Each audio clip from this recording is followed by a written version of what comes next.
대리번호 2번입니다. 교통역 대기석에서 대기하고 시장령이 울리면 중앙 답변석으로 이동하여 주십시오.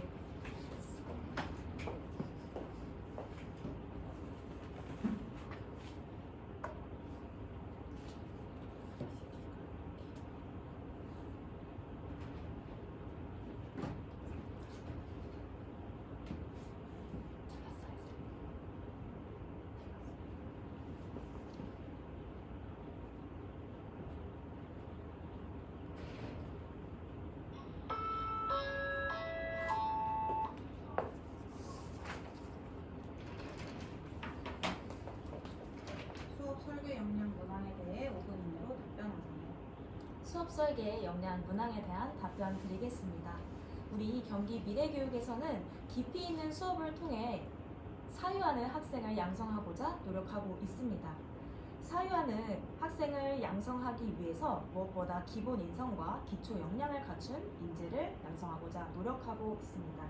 저는 이러한 인재를 양성하기 위해서 2번인 학생 주도의 학습 촉진자의 역할을 수업에서 실행하고자 노력하였습니다. 그 이유는 이 빠르게 변화하는 미래 사회 속에서 학생들이 무엇보다 자기 삶을 주도적으로 설계하는 능력이 중요하기 때문입니다. 이러한 행위 주체성을 기르기 위하여 이 기본 인성에서는 지적 인성인 자기 주도적 메타인지 능력을 기르고자 하였고, 기초 역량에서는 학생들이 언어 역량을 함양할 수 있도록 수업을 설계하였습니다. 수업을 설계하기 위해서는 목표와 방법 평가의 측면에서 교사의 재구성이 필요합니다. 저는 목표와 방법 평가의 측면에서 학생들의 기본 인성과 기초 역량을 쌓아서 자기 주도적 수업을 어떻게 설계하였는지에 대해 말씀드리겠습니다. 첫째, 목표 차원에서 저는 지도안에 제시되어 있는 목표를 재구성해 저만의 핵심 역량인 역사적 맥락을 도출하였습니다. 수업 초반에 역사적 맥락이라는 핵심 역량을 제시함으로써 저의 주도성을 드러내고자 하였습니다. 무엇보다 깊이 있는 수업을 위해서는 학생의 주도성과 교사의 주도성의 조화가 이루어질 때 가능하다고 생각을 합니다. 학생들이 이 역사적 맥락 속에서 통일정부 수립운동과 제주 4.3 사건의 핵심적인 내용을 파악할 수 있도록 탐구를 유도하였습니다. 둘째, 방법의 측면에서 사료 탐구를 진행할 시에 짝토의를 진행하였습니다. 자료 1번부터 자료 4번을 활용을 할 때 짝토의를 진행하게 된다면 모든 학생들이 더 토의에 적극적으로 참여할 수 있고 생각을 공유하는 과정을 거칠 수 있습니다. 이러한 과정을 통해서 학생들은 서로의 생각을 나눠보는 과정 속에서 더욱더 주도적인 인재로 성장해 나갈 수 있을 것입니다. 저는 학생들이 짝토의를 진행할 시 어려움이 있다면 피드백을 중간적으로 제공함으로써 학습을 촉진하고자 노력하였습니다. 마지막으로 평가의 차원에서 동료평가를 실시해 학생의 학습 주도성을 높이고자 노력하였습니다. 동료평가는 학생이 다른 학생의 평가를 하는 과정 속에서 자신의 사고 과정을 점검할 수 있기 때문에 메타인지 역량을 길러볼 수 있습니다. 동료평가 기준을 미리 제시함으로써 학생들이 평가의 공정성과 객관성을 확보하고자 노력하였고 스스로의 사고 과정을 점검할 수 있도록 조력하였습니다. 이처럼 저는 다양한 수업 목표, 방법, 평가의 측면에서 저의 재구성을 통해서 학생들이 기본 인성을 갖추고 또 사료 탐구를 진행하면서 언어적 역량까지 갖출 수 있도록 수업을 설계하였습니다. 이번 수업이 끝나고 나서도 저는 항상 제 수업을 성찰하고 기억하면서 이 미래 인재를 양성하는 전문성을 갖춘 교사가 되기 위해 노력하겠습니다. 이상입니다. 답변서에서 대기하다가 벨이 울리면 수업 시간으로 이동하십시오.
진행하십시오.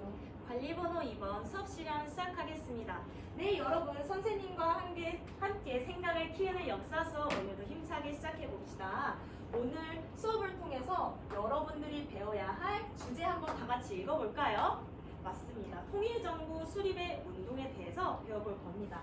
오늘 수업을 통해서 여러분들이 반드시 배워야 할 핵심 역량은 역사적 맥락입니다.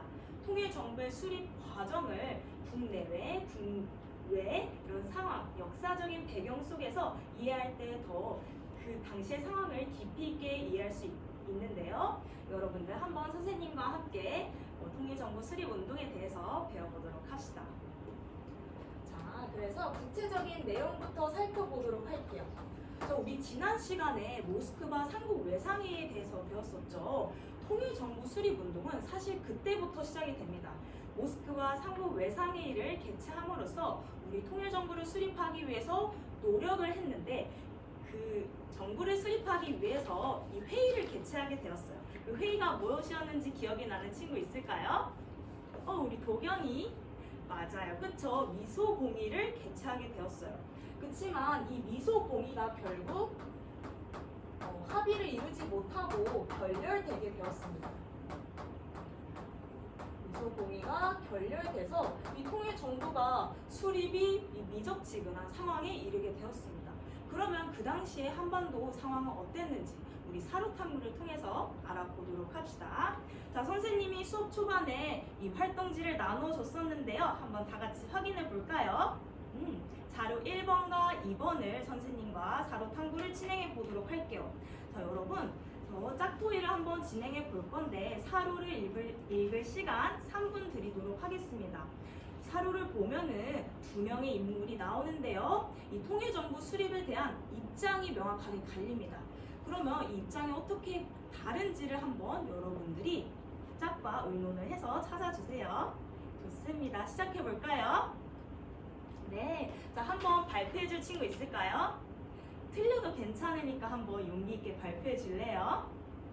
우리 한솔이랑 다이가 그쵸, 잘 말해준 것처럼 그 당시 통일정부에 대해서 반대 입장을 취했던 측은 이승만이었죠.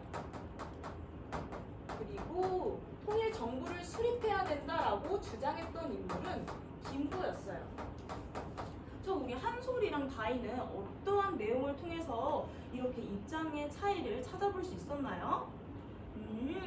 그렇죠. 이 자료 1번에 보면은 남방만이라도 임시정부를 수립해야 된다라고 하는 구절을 통해서 이승만이 남한만의 단독 정부를 수립하자라고 하는 주장을 유추해 볼 수 있겠네요. 그러면 김구에서는 우리 한솔이랑 다이 말고 혹시 다른 친구들이 그 사료의 핵심적인 내용을 한번 얘기해 줄 수 있을까요?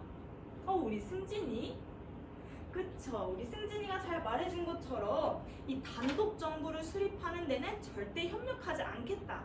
즉 남한만의 단독 정부 수립이 아니라 북한과 함께 통일 정부를 수립해야겠다라고 하는 김구의 그런 열정과 주장을 느껴볼 수가 있겠네요. 우리 주홍이 질문 있을까요? 와, 우리 주홍이가 정말 사료의 핵심적인 부분들을 잘 짚어내는 능력이 나날이 성장하고 있는 것 같아요. 우리 주홍이가 이승만은 1946년에 이런 정읍 발언을 한 거고 김구는 48년에 이렇게 3천만 동포에게 읍고안이라는 주장을 했는데 2년 동안 노력했는데도 불구하고 이렇게 통일정부가 수립이 안 된 거면 사실상 불가능한 거 아니냐라고 물어줬어요. 근데 이 미소공의가 결렬되고 나서도 이 제2차 미소공의도 열리게 되었습니다. 그래서 계속해서 통일정부를 수립하고자 한 노력은 이어졌었어요. 그렇지만 결국은 이 2차 미소공의도 결렬되었어요. 그러자 김구는 북한으로 가서 이 남북협상을 진행하게 되었습니다. 그러면 이 남북협상에서 김구가 어떤 주장을 했을지 한번 구체적으로 볼까요? 자료 3번을 보도록 하겠습니다. 자, 그러면 여러분들이 자료 3번을 보면서 찾아주어야 될 거는 결국에 통일정부 수립이 실패할 수밖에 없었던 요인은 무엇일지 한번 찾아봐 주도록 하겠습니다. 또 사료 탐구하는 시간 3분 드리도록 할게요. 시작! 좋아요. 한번 발표해 줄 수 있을까요? 우리 창석이 그쵸. 우리 창석이가 말해준 것처럼 그 당시에 이 외국 군대도 있었어요. 이 당시에 이 한반도 내부의 상황에서 외부의 상황을 한번 고려해 보면요. 이 미국과 소련이 대립하고 있었던 이 냉전의 상황이었습니다. 그래서 한반도 내부에서 이 외국 군대라고 하는 것은 미국과 소련이 있었던 상황을 의미하게 돼요. 그래서 이 냉전의 상황 속에서 결국 이 통일정부 수립 운동도 실패하게 되었었던 것이죠.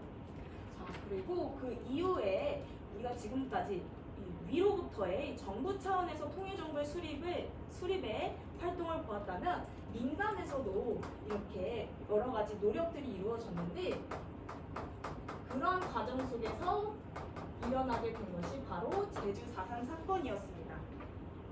자, 그러면 이 제주 4.3 사건이 왜 일어났고 어떻게 그 결과가 이루어졌을지를 한번 우리 또 사료를 통해서 알아가 보도록 하겠습니다. 자, 자료 4번과 5번을 여러분들이 읽어볼 건데요. 자료 4번에서는 이 3.1전 사건에서 과연 군중들이 무엇을 위해 이 누구를 향해 싸웠을지를 한번 찾아봐 주면 되겠고요. 자료 5번에서는 이 특별법을 제정한 이유는 무엇일지 한번 토의를 진행해 주면 되겠습니다. 자, 이 짝토의를 진행하다가 모르는 부분이 있으면 언제든지 선생님한테 질문해 주세요. 선생님이 바로 달려갈게요. 좋습니다. 우리 자유모듬 좀 어려운 부분이 있을까요? 우리 자유모듬은 활동이 벌써 일찍 끝났군요. 우리 가영이랑 현서가 활동 일찍 끝났는데 우리 다른 두 친구는 조금 아직 어려움을 겪고 있는 것 같아요. 그러면 우리 가영이와 현서가 이 3급 정교사가 되겠습니다. 그래서 다른 친구들이 좀 더 쉽게 배움을 확장할 수 있게끔 도움을 줄 수 있을까요? 서로 협력을 하면은 이 모둠 활동도 더 빨리 끝날 수 있을 것 같아요. 협력하는 모습 선생님이 계속 지켜볼게요. 좋습니다. 네, 그러면 한번 발표해 보도록 하겠습니다. 자, 이 3.1절 사건, 이 제주 4.3 사건의 원인이라고 할 수 있는 것이 바로 3.1절 사건이었는데요. 이 3.1절 사건이 군중들이 결국은 왜 싸웠을지 한번 당시 핵심 그 역사적인 배경을 한번 고려해서 생각해서 발표해 줄 친구 있을까요? 우리 도경이가 이 3.1절 사건이 일어난 것은 7.18을 처단하기 위해서 아닌가요? 라고 해줬어요. 우리 혹시 도경이 그렇게 생각한 이유가 뭘까요? 3.1절이니까 이전에 이 3.1 운동이 일어난 것도 결국 일제의 해방으로부터 벗어나기 위한 측면에서 7.18을 처벌하기 위해서 이렇게 일어났던 거 아니냐라고 해줬어요. 그래서 맞아요. 그래서 3.1절 사건도 결국은 그 당시에 광복 이후에도 여전히 친일파에 대한 처리가 해결되지 못했던 상황이었기 때문에 그러한 역사적 맥락 속에서 일어나게 되었습니다. 우리 규현이 혹시 질문 있을까요? 근데 이 3.1절 사건과 제주 4.3 사건이 어떤 관련성이 있냐는 질문이죠. 그래서 이 3.1절 사건으로 인해서 군중들이 굉장히 우리 사료를 통해서도 보았지만 학살당하고 사상자가 많이 일어나게 되었잖아요. 그때부터 이 사상자들은 경찰에 대한 불신이 생기게 되었어요. 그래서 이렇게 불신이 생긴 상황 속에서 결국은 4월 3일에 한 번 더 충돌이 발생하게 되었었거든요. 이 4월 3일에 충돌이 발생했던 것은 이후에 있을 5.10 총선거에 대한 반대 시위 때문에였습니다.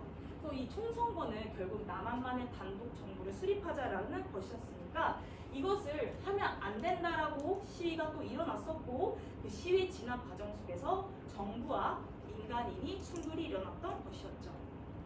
좋습니다. 자, 그러면 자료 5번을 한번 또 보도록 하겠습니다.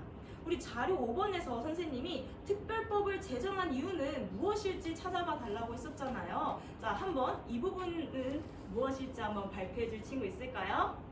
우리 태준이. 그쵸. 우리 태준이가 잘 말해준 것처럼 결국 이 특별법을 제정하고자 한 것도 이 제1조에 나와 있듯이 희생자에 대한 보상을 하기 위한 측면이었습니다. 선생님이 언급을 했지만 결국 이 제주 4.3 사건은 민간인의 학살로 인해서 당시 정부에서 은폐가 되었어요. 그래서 이 특별법은 이후에 우리 현대가 돼서 2022년에 제정이 된 거였잖아요. 그래서 민간인 학살에 대해 은폐되었던 그 기억을 다시 되살리고자 특별법을 제정하게 되었던 것이었죠. 자, 그러면 여러분들이 한번 생각할 지점이 있어요. 이 제주 4.3 사건을 특별법을 제정하면서 다시 기억하려고 하는 노력이 현대까지 이어졌었죠.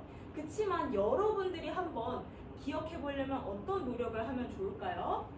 우리 다음 시간에 이 생각쑥쑥 활동을 통해서는 포스터를 한번 만들어 보면서 여러분들이 제주 4.3 사건을 기억해 보는 시간을 가져보도록 하겠습니다. 우리 너무 쉼없이 달려왔으니까 잠깐 10분 쉬었다가 다음 시간 진행해 보도록 하겠습니다. 좋습니다. 자, 여러분 잘 쉬었으니까 한번 다시 이 포스터 제작 활동 진행해 볼게요. 먼저 절차에 대해서 설명하겠습니다. 네, 선생님이 이 절차와 유의사항 그리고 평가 기준까지 설명을 했습니다. 자, 여러분들 오늘 이 활동은 동료 평가로 진행이 되니까요. 너무너무 중요하기 때문에 평가 기준을 다시 한번 언급하도록 할게요. 자, 우리 전자칠판에 있는 평가 기준 다 같이 읽어볼까요? 맞아요. 첫 번째, 이 포스터가 역사적 사실에 부합하게 작성이 되었는지를 한번 평가해 주도록 하고요. 두 번째로 우리 포스터의 그림을 이제 친구들이 패들렛을 통해서 공유해 줬는데 이 그림이 창의적으로 잘 만들어졌는지를 평가해 주세요. 그리고 마지막으로 우리 모둠별로 조정자와 기록자를 설정했잖아요. 역할의 분담이 협력적으로 이루어졌는지를 평가해 주세요. 좋습니다. 자, 그러면 한번 나와서 발표해 보겠습니다. 좋습니다. 우리 자유모둠이 발표해 줬는데, 자, 여러분들 우리 자유모둠에 발표한 부분에 대해서 동료평가도 한번 진행해 주세요. 좋아요. 동료평가를 통해서 발표한 내용까지 선생님이 잘 들었습니다. 우리 자유모둠이 이제 모든 친구들의 발표를 들었는데 우리 특히 자유모둠이 가장 친구들의 반응이 좋았어요. 선생님이 그 이유가 뭘지 생각을 해보니까 이 평화와 인권을 찾아라고 하는 포스터 주제도 굉장히 창의적이었고요. 그리고 무엇보다 선생님이 더 칭찬해주고 싶은 것은 이 동백꽃의 그림을 그린 부분이었습니다. 그래서 그냥 단순히 그린 것이 아니라 우리 AI를 활용해서 창의적으로 그렸어요. 그래서 그랬기 때문에 친구들의 호응과 평가의 점수가 높았었던 것 같습니다. 그래서 이 창의적인 부분까지 굉장히 잘 해주었어요. 그래서 모둠 간의 협력적인 부분도 잘 돋보였습니다. 그치만 조금만 더 보완하면 완성도 있는 작품이 될 것 같아서 선생님이 피드백을 해보도록 할게요. 자, 포스터의 설명을 보면은 이 제주 4.3 사건의 평화와 민권의 가치를 찾자라고 하는 것은 이 학생 목표와도 연결되는 이 제주 4.3 사건의 평화와 상생의 가치를 우리 자유모둠이 잘 기억하려고 했었던 부분을 선생님이 칭찬합니다. 그렇지만 진실을 찾기보다는 희생자를 기리면서 이렇게 서술해준 부분을 조금 더 보완하면 좋을 것 같아요. 이 제주 4.3 사건은 결국 정부에서 은폐된 측면이 있다라고 했잖아요. 우리가 그렇게 은폐된 진실들을 기억하는 것도 하나의 그 제주 4.3 사건을 다시 한번 기리고 생각하는 일이니까요. 한번 우리 자유모둠이 이 부분을 좀 더 보완을 해서 우리 진실까지 기억할 수 있도록 하는 의지를 더 담아내면 어떨까요? 좋습니다. 선생님이 피드백을 반영해서 한번 보충해 주도록 합시다.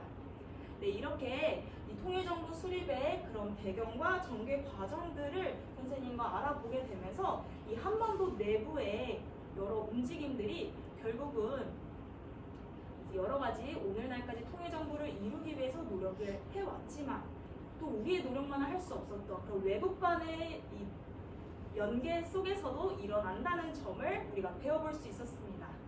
네, 이상 수업 실험 마치겠습니다. 네, 고생했습니다. 시간을 잘 맞추셨네요.